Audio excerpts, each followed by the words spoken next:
ஸ்ரீ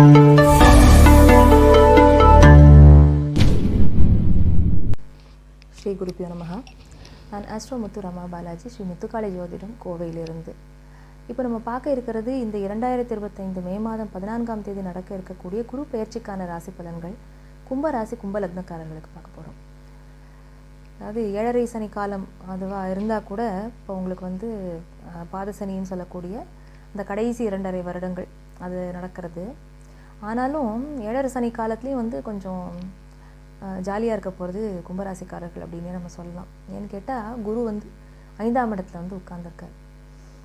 பஞ்சம குரு அப்படிங்கிறது 5இல் குரு கெஞ்சினாலும் கிடைக்காதும்பாங்க. அப்படின்னா என்ன அர்த்தம்? ரொம்ப ஒரு கிஃப்டட் டைம் இது அப்படின்னு நீங்கள் எடுத்துக்கலாம். 5ஆம் இடத்தில் இருக்கக்கூடிய குரு பகவான் என்ன செய்கிறார்? அவருடைய பார்வை மூலமாக சனி பகவான் நீங்கள் 7.5 சனி காலத்தில் தான் இருக்கோமான்னு நீங்கள் நினைக்கிற மாதிரி உங்களுக்கு அவ்வளோ நல்லது பண்ண போகிறார். என்ன பிரச்சனை வந்தாலும் நமக்குன்னே செஞ்சு வச்ச மாதிரி யாராவது காப்பாற்றுவாங்க. அந்த மாதிரியான ஒரு காலகட்டம் இது அப்படின்னே சொல்லலாம். இப்போது சனி 2இல் இருக்கிறார், ராகு உங்களுடைய லக்னத்திலே இருக்கிறார், கேத்து பகவான் 7ஆம் இடத்துல இருக்கார். சரி, 7ஆம் இடம் தான் கொஞ்சம் வீக்காக இருக்குது. ஏன்னா அதுக்கு குரு பார்வை இல்லை, சுப பார்வை இல்லை. அப்படிங்கிறதுனால லக்னத்து மேலே குருவுடைய பார்வை பதிகிறது, லக்னம் ராசி மேலே குருவுடைய பார்வை படுறது. இதை விட வேறு எதுவுமே வேண்டாமே. அப்போது குரு பகவான் என்ன செய்ய போகிறார் அப்படின்னா, உங்களுக்கு நீங்கள் எடுத்துக்கொண்ட முயற்சிகள் மூலமாக நிறைய லாபத்தை தரப்போகிறார். 5இல் இருக்கக்கூடிய குரு உங்களுடைய 9ஆம் இடத்தை பார்க்குறார், 11ஆம் இடத்தை பார்க்குறார், உங்களுடைய ராசியை பார்க்குறார், ராசி லக்னத்தை பார்க்குறார். அப்போது என்ன செய்வாருன்னா, பல பேருக்கு திருமண முயற்சி அப்படிங்கிறது ஒரு எட்டாக்கனியாகவே இருந்தது. அப்படிங்கிறது எல்லாம் இப்போ கல்யாணம் ஆகும். முக்கால்வாசி நம்ம பார்த்தோன்னா விளையாட்டாக சொல்கிறது உண்டு, 7.5 சனி காலத்தில் தான் திருமணமே நடக்கும். அது உண்மை தான். உங்கள் வாழ்க்கைக்கு உண்டான அந்த எப்படி உங்கள் லைஃப் போகணுமோ உங்களுக்கு பிராப்தம் இருந்தது அப்படின்னா கரெக்டாக வீடு, கல்யாணம், வேலை, நல்ல தொழில் அப்படிங்கிறதெல்லாம் அழகாக செட் பண்ணி கொடுத்துருவார். சனி பகவானுடைய வேலை தான். அது எல்லாமே இந்த 7.5 சனி காலத்தில் அமையும் நிச்சயமாக. ஆனால் அது ஆரம்பித்து ஒரு பிரச்சனைன்னு இருந்ததுன்னா அதுவும் நடக்கக்கூடிய காலமாக தான் இது இருக்கும். அப்போ திருமண முயற்சி அப்படிங்கிறது 100% சக்ஸஸ்ஃபுல்லாக இருக்கும். உங்களுக்கு மனம் போல மாங்கல்யம்னு சொல்கிற மாதிரி உங்கள் மனசுக்கு ஏற்ற மாதிரி உங்களுடைய விருப்பத்திற்கு ஏற்ற மாதிரியான வரன் அமையும், ஆண்களுக்கும் பெண்களுக்கும். அதை மறுப்பதற்கில்லை.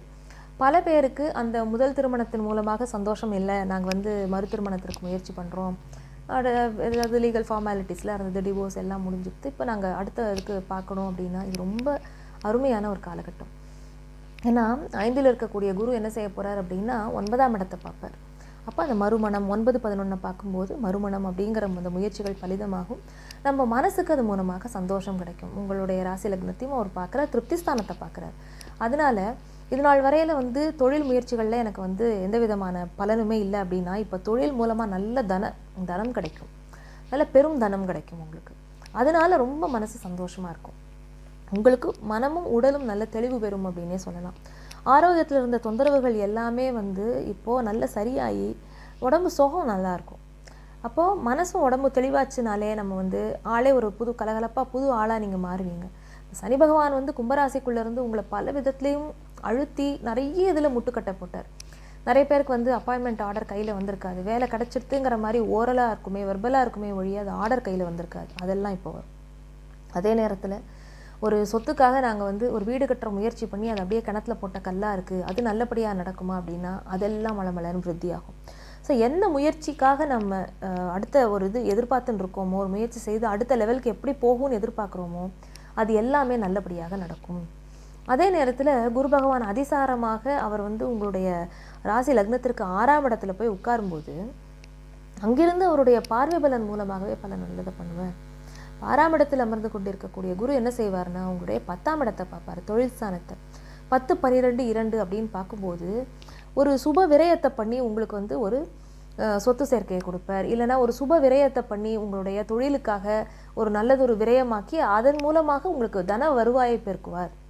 தொழிலுக்கு நம்ம ஒரு முதலீடு போட்டால் தான் அடுத்த ஸ்டெப்பு போக முடியும், எனக்கு அது நல்ல லாபகரமாக இருக்கும் நமக்கு தெரியும். ஆனால் அந்த இன்வெஸ்ட்மெண்ட்டை போடுறதுக்கே நம்ம நேரம் பார்த்து பயந்துட்டு தயங்கின்னு இருப்போம். அதெல்லாம் இப்போ நம்ம பண்ணிக்கலாம். அப்போ செய்கிறது மூலமாக என்ன ஆகும்? உங்களுடைய தொழிலுடைய அடுத்த கட்ட வளர்ச்சி அப்படின்னு அது போகும்போது நல்ல ப்ராப்பராக அவுட்புட் கிடச்சி அது ஒரு பணமாக மாறி உங்களுக்கு ஒரு லாபத்தை கொடுக்கும். அப்போ நான் பண்ணுற விரையும் கூட எனக்கு ஒரு லாபத்தையும் ஒரு பண வருவாயையும் சேர்த்து கொடுக்கக்கூடியதாக இருக்குங்கிறது நல்ல விஷயம் தானே. அதனால் கும்பராசி கும்பலக்னக்காரர்கள் வந்து இந்த 2ஆம் இடத்துல சனி உட்கார்ந்துன்னு இருக்காருன்னு கவலைப்பட வேண்டாம். 2ல் அமர்ந்து கொண்டு அவருடைய சனியுடைய பார்வை எங்கே விழுறதுங்கிறதையும் நீங்கள் பார்க்கணும். சனியும் என்ன பண்ண போறார் அப்படின்னா 2ஆம் இடத்துல இருந்து கொண்டு உங்களுடைய திருப்தி ஸ்தானம்ங்கிற 11ஆம் இடத்தை பார்ப்பார். இப்போ குரு வந்து 5ல் அமர்ந்து கொண்டு உங்களுடைய 9, 11 லக்னத்தை பார்க்குறாருன்னு சொன்னோம் இல்லையா, அதே மாதிரி சனியுடைய பார்வையும் அதே 11ஆம் இடத்திற்கு பண்ணுறது. ஸோ அப்போ அவர் வந்து உங்களுக்கு கிடைக்கக்கூடிய லாபங்கள் ஏதாவது தடங்கல்களை ஏற்படுத்தினாலும் அதில் ஏதாவது சிக்கல்களை கொடுத்தா கூட குரு பகவானுடைய பார்வை பலன் மூலமாக நீங்கள் அதை சமாளிச்சுன்னு வெளியில் வந்துடலாம். அதனால் தொழில் வந்து எனக்கு முடங்கி போச்சு, அதில் போட்டது வந்து சரியாக போகலை அப்படிங்கிற விஷயம்லாம் இனி நடக்காது. ஸோ நீங்கள் தைரியமாகவே இருக்கலாம். அதே போல் நான் வேலை செய்கிற இடத்துலேருந்து எனக்கு வருமானம் நல்லபடியாக வருமா, இப்போ வேலை செஞ்சுருக்கேன், எனக்கு வந்து இன்னும் பணம் ஏதோ எனக்கு கைக்கு வந்து சேரலை அப்படின்னா அதெல்லாம் இப்போ உங்களுக்கு வந்துடும் கட்டாயமாக. ஏன்னா குரு லாபத்தை பார்க்கும்போது நமக்கு ஏதாவது வர வேண்டிய பணம் நிலுவைத் தொகை ஏதாவது இருந்தது ஒரு இடத்துல அப்படின்னா அது வேலை செஞ்ச இடமா இருக்கலாம், இல்லாட்டி நீங்கள் வந்து ரிட்டையர்மெண்ட் ஆகிட்டு எனக்கு அந்த பெனிஃபிட்ஸ் எல்லாம் வரலை அப்படின்னு நினச்சா கூட அது எல்லாமே இப்போ தகுந்த முறையில் உங்களுக்கு கைக்கு வந்து கிடைக்கக்கூடிய காலகட்டம் இது. ஒரு வேலை மூலமாக மனசில் திருப்தி, அது கன்ஃபார்ம்டாக நீங்கள் எழுதி வச்சுக்கலாம்.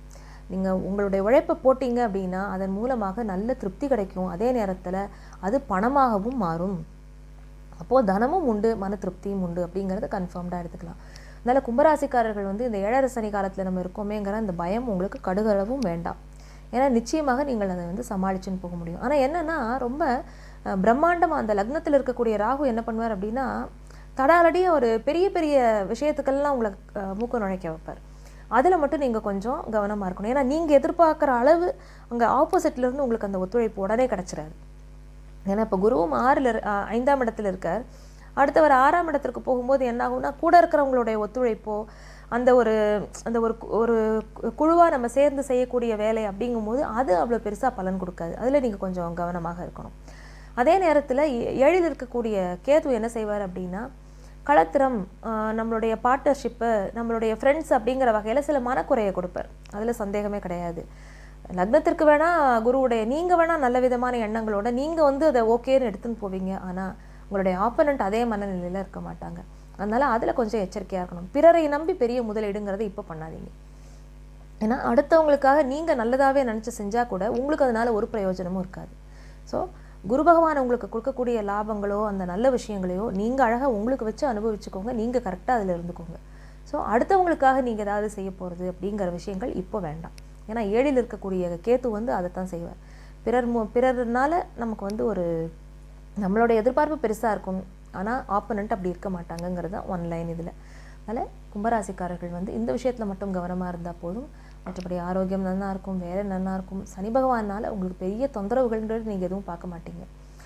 ப்ரொவைடட் உங்களுடைய தசாபுக்தியும் ஓரளவு நல்லா ஒத்துழைச்சது அப்படின்னா ஈஸியாக இந்த காலத்தை நீங்கள் கடந்து போயிடலாம். அதனால் கும்பராசிக்காரர்களுக்கு கும்ப லக்னக்காரர்களுக்கு இந்த குரு பயிற்சி ரொம்ப நல்லாவே இருக்குது. கவலையே பட வேண்டாம். எதிர்ப்புகளையும் சங்கடங்களையும் நீங்கள் சமாளித்து வெற்றி பெறுவீர்கள். வாழ்த்துக்கள்.